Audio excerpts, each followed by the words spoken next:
కృష్ణా గోదావరి జిల్లాలపై విచారణకు సంబంధించి అధికారులకు మంత్రి ఉత్తమ్ కీలక ఆదేశాలు ఇచ్చారు.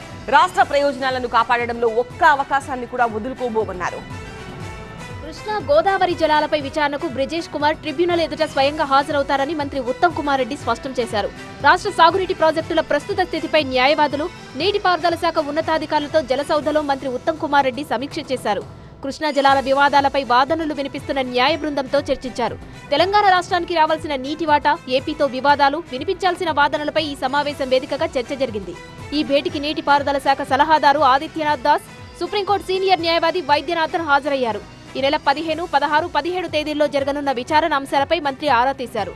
వాదనలు వినిపిస్తున్న న్యాయ బృందానికి పూర్తి సహకారం ఇస్తామన్న మంత్రి, నీటి కేటాయింపుల వల్ల తెలంగాణ ప్రజలు నష్టపోయారని, కాంగ్రెస్ ప్రభుత్వం ఈ అసమతుల్యతను సరిదిద్దడానికి కట్టుబడి ఉందన్నారు. రాష్ట్ర ప్రయోజనాలను కాపాడడంలో ఒక్క అవకాశాన్ని కూడా వదులుకోబోమని మంత్రి తేల్చి చెప్పారు. దస్తావేజులో ఆధారాలు సమీకరించాల్సిందిగా అధికారులను ఆదేశించారు. విచారణకు ముందే అన్ని పూర్తి చేయాలని సూచించారు. నిబంధనలకు విరుద్ధంగా ఏపీ ప్రభుత్వం చేపట్టిన నీటి ప్రాజెక్టులపై ఇప్పటికీ సుప్రీంకోర్టును ఆశ్రయిస్తామన్నారు మంత్రి ఉత్తమ్.